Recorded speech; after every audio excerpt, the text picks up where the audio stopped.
सुप्रभात बच्चों। हिंदी की कक्षा में आप सभी का स्वागत है। आज हम आपके सामने लेकर प्रस्तुत हुए हैं राम लक्ष्मण परशुराम संवाद। इस राम लक्ष्मण परशुराम संवाद कविता को लिखा है तुलसीदास जी ने। बच्चों, एक प्रश्न आता है कभी कभी कि कविता होती क्या है। हम पढ़ते हैं कविता पढ़ने के बाद उसके अर्थभाव को ग्रहण करते हैं। अर्थभाव ग्रहण करने के उपरांत उससे संबंधित प्रश्न उत्तर तो लिखते हैं, लेकिन वास्तविक रूप में कविता क्या है इसको हम जान नहीं पाते। कविता हमारे चित्तवृत्त में उठने वाली उन कल्पनाओं का सुर, लय, ताल और तुक, यति, गति से बद्ध एक रचना होती है, जिसमें हमारे लोक जीवन, हमारे समाज, हमारी प्रकृति से संबंधित एक कल्पना को पिरोकर हमारे सामने प्रस्तुत किया जाता है। और एक इसका सबसे विचारणीय और कहते हैं तथ्यात्मक बात यह होती है कि कविता इंसान के अंदर अच्छा संस्कार, अच्छे व्यक्तित्व का निर्माण करती है, जीवन के यथार्थ को बताती है। कविता छात्रों के लिए जिज्ञासा का कारण बनती है। उनके जिज्ञासा का निवारण करने के लिए हम आपको कविता पढ़ाएंगे। आप सभी की जिज्ञासा जो मन में उठती है कविता के प्रति जिज्ञासा, उन सभी जिज्ञासाओं को शांत करना हमारा परम कर्तव्य होता है। तो कविता समाज को जोड़ती है, कविता धर्म से संबंधित चीज़ों को जोड़ती है, समाज में होने वाली हर गतिविधियों से आपको रूबरू कराती है। और साथ ही साथ आज जो हम पाठ लेकर आए हैं आपके लिए, यह एनसीईआरटी कक्षा 10 की क्षितिज पुस्तक में संकलित राम लक्ष्मण परशुराम संवाद है, जिसको लिखा है माननीय सम्मानित तुलसीदास जी ने। सबसे पहले हम तुलसीदास के जीवन के संबंध में आपसे बातचीत करेंगे, आपको बताएंगे। देखिए, भक्ति काल, सगुण भक्ति। देखिए, प्रारंभ में थोड़ी सी जानकारी हम आपको और कुछ देना चाहते हैं, उसको भी ध्यान से सुनिएगा। भक्ति काल एक ऐसा समय था हिंदी साहित्य में जिसमें सगुण और निर्गुण को आधार बनाकर कविताएं रची गईं। सगुण धर्म के या सगुण धर्म को मानने वाले जो कवि थे, उन्होंने भगवान श्री राम और कृष्ण को आधार बनाकर अपनी कविताओं की रचना की। निर्गुण धर्म को, निर्गुण या परम ब्रह्म को मानने वाले जितने कवि थे, उन्होंने अपने आराध्य निर्गुण निराकार परम ब्रह्म को आधार बनाकर अपनी कविताएं लिखें। सगुण का मतलब क्या होता है उसको भी समझ लेते हैं। सगुण मतलब साकार शरीर रूप में भगवान की प्रार्थना करना, उन पर कविता लिखना। निर्गुण मतलब जिसका कोई आकार प्रकार ना हो, ज्ञान और ब्रह्म ज्ञान, आत्मा परमात्मा की बात करता हो जो कवि अपनी कविता का आधार बनाता है, वह निर्गुण शाखा में जाता है। तो भक्ति काल की दो शाखाएं थी, एक सगुण और एक निर्गुण। सगुण में दो महत्वपूर्ण कवि हुए, सूरदास जी और तुलसीदास जी। सूर और तुलसी के बारे में एक पंक्ति कही गई है, सूर सूर तुलसी शशि उडगन की सौदास। अर्थात सगुण भक्ति शाखा के महत्वपूर्ण कवि जो सूर हैं, सूरदास जी हिंदी साहित्य के सूर्य के समान अपना स्थान रखते हैं। जिस प्रकार सूर्य की दूरी और उसकी चमक पूरे संसार को प्रकाशमय किए हुए है, उसी प्रकार हिंदी साहित्य में तुलसीदास ने अपने प्रकाश से सबको आलोकित किया है। हिंदी साहित्य के प्रकाश से सबको आलोकित किया है। तुलसीदास भी महानतम कवियों में से एक हैं। कहा गया है कि तुलसीदास की चमक हिंदी साहित्य में चंद्रमा के समान है।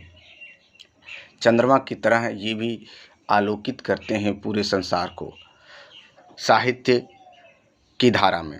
आगे चलते हैं। अब सूरदास तुलसीदास के जीवन के बारे में जान लेते हैं। भक्ति काल की राम भक्ति शाखा के प्रमुख कवि गोस्वामी तुलसीदास जी का जन्म उत्तर प्रदेश के बांदा जिले के राजापुर नामक गांव में हुआ था। कुछ विद्वान इनका जन्म स्थान एटा जिले के सोरो नामक स्थान को मानते हैं। देखिए, विद्वानों में मतभेद रहा है इनके जन्म स्थान को लेकर। कुछ लोग राजापुर नामक गांव में मानते हैं, कुछ लोग इनका एटा जिले के सोरो नामक स्थान को मानते हैं। तुलसी का बचपन जो था बहुत संघर्षपूर्ण था। जीवन के प्रारंभिक वर्षों में ही माता पिता से उनका विछोह हो गया। कहा जाता है कि गुरु कृपा से उन्हें राम भक्ति का मार्ग मिला। वे मानव मूल्य के उपासक कवि कहे जाते हैं। बचपन में भिक्षाटन द्वारा मतलब भिक्षा मांगकर अपना जीवन यापन करना पड़ा। बाबा इनके नरहर दास जो इनके गुरु थे, उन्होंने राम भक्ति की ओर इनका झुकाव किया। पत्नी रत्नावली की कटु बातों के कारण राम भक्ति और भी प्रगाढ़ हुई। कहने का मतलब इनका विवाह रत्नावली नामक स्त्री से हुआ था और उसके कटु वचन, उसने एक बात इनसे कही थी कि आप हमसे इस हाड़ मास के शरीर से जितना स्नेह करते हैं, अगर यदि आप भगवान से अपने स्नेह करते तो शायद आपको उस जीवन में तृप्ति मिल जाती, आप प्रभु के सबसे करीब हो जाते। राम भक्ति परंपरा में तुलसी अतुलनीय है। रामचरितमानस कवि के अनन्य राम भक्ति और सृजनात्मक कौशल का मनोरम उदाहरण है। उनके राम मानवीय मर्यादाओं और आदर्शों के प्रतीक हैं, जिनके माध्यम से तुलसी की नीति, स्नेह, शील, विनय, त्याग जैसे उदात्त आदर्शों को प्रतिष्ठित किया है। रामचरितमानस जो है यह उत्तरी भारत की जनता के बीच बहुत लोकप्रिय है। मानस के अलावा मतलब कहने का तात्पर्य अगर देखा जाए तो तुलसीदास ने कुल मान्यता प्राप्त 12 रचनाएं लिखी हैं। उन 12 रचनाओं में सबसे महत्वपूर्ण रचना इनकी रामचरितमानस है। रामचरितमानस के अलावा इन्होंने कवितावली, गीतावली, दोहावली, कृष्ण गीतावली, विनय पत्रिका आदि उनकी प्रमुख रचनाएं हैं। अब देख लेते हैं इनकी मृत्यु कब हुई। इन्होंने अब देखिए एक चीज़ बहुत महत्वपूर्ण है कि इन्होंने 1574 ईस्वी में अयोध्या में रामचरितमानस नामक सुप्रसिद्ध ग्रंथ की रचना आरंभ की। इनका देहावसान मतलब इनकी मृत्यु 1623 ईस्वी में काशी में हुई। इनकी मृत्यु के संबंध में एक दोहा प्रचलित है। संवत 1680 गंग के तीर, श्रावण शुक्ल सप्तमी तुलसी तजो शरीर। संवत 1623 में गंगा के किनारे श्रावण शुक्ल सप्तमी के दिन तुलसीदास जी ने अपना शरीर छोड़ा था। अब इनकी प्रमुख रचनाएं जैसा कि मैंने बता ही दिया है कि रामचरितमानस, कवितावली, दोहावली, गीतावली, कृष्ण गीतावली, विनय पत्रिका, जानकी मंगल, राम लला नेछु, वैरवे रामायण, वैराग्य संदीपनी तथा हनुमान बाहुक इनकी रचनाएं हैं। इनमें से सबसे महत्वपूर्ण रचना कौन सी? रामचरितमानस अकेला ऐसा ग्रंथ है जिसमें कवि को प्रसिद्धि के चरम शिखर पर पहुंचा दिया। अब इनकी कविता का भाव पक्ष क्या होता है और कला पक्ष क्या होता है उसको भी देख लेते हैं। तुलसीदास के संपूर्ण काव्य में राम के प्रति समर्पित भावना व्यक्त हुई है। उनका भाव क्षेत्र अत्यंत व्यापक है। लोक मंगल की कामना उनके काव्य की सर्वाधिक सशक्त और प्रभावी पक्ष है। उनके काव्य में धार्मिक, सांस्कृतिक और सामाजिक दृष्टिकोण की व्यापकता है। लोक जीवन का सरल एवं सहज चित्रण जैसा तुलसीदास के काव्य में वैसा अन्यत्र किसी के काव्य में मिलता नहीं है। अब देखिए तुलसीदास ने किन किन अलग अलग भाषाओं में अपनी रचनाएं, अपने काव्य को लिखा है वो भी जान लेते हैं। तुलसीदास अवधी के प्रमुख कवि माने जाते हैं, लेकिन अवधि के साथ इन्होंने ब्रज भाषा का भी प्रयोग कई साहित्यों में, कई कविताओं में किया है। उनके काव्य ग्रंथ प्रबंध और मुक्तक दोनों रूप में मिलते हैं।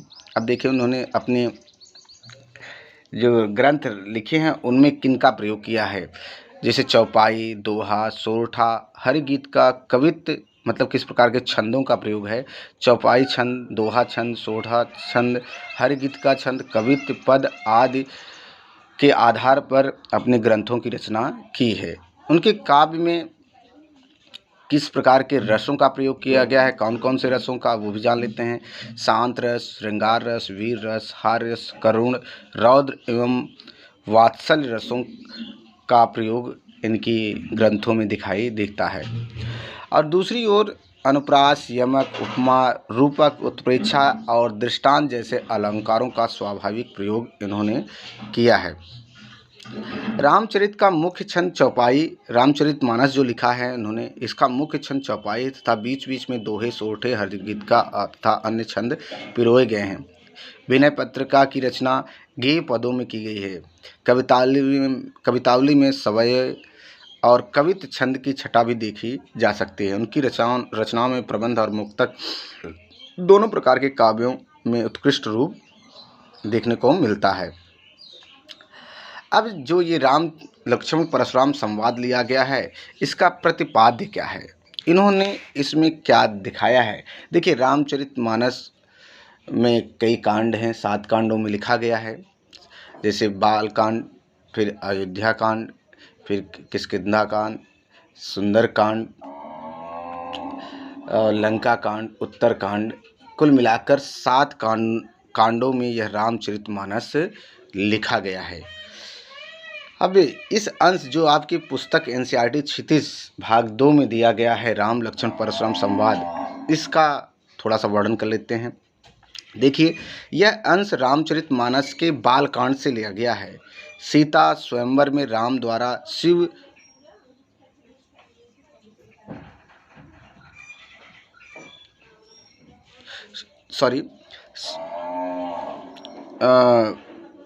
सीता स्वयंवर में राम द्वारा शिव धनुष भंग के बाद मुनि परशुराम को जब यह समाचार मिला तो वो क्रोधित होकर वहां आते हैं।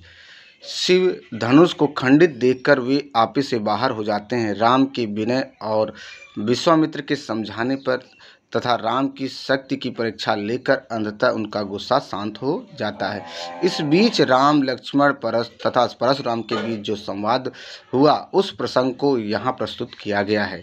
परशुराम के क्रोध भरे वाक्यों का उत्तर लक्ष्मण व्यंग्य वचनों से देते हैं। इस प्रसंग की विशेषता है लक्ष्मण की वीर रस में से पगी व्यंग्योक्तियाँ और व्यंजन शैली की सरस अभिव्यक्ति दिखाई पड़ती है। आज के लिए इतना ही बच्चों, कल हम इस एक एक पंक्ति पढ़कर इसका व्याख्यान करेंगे। धन्यवाद।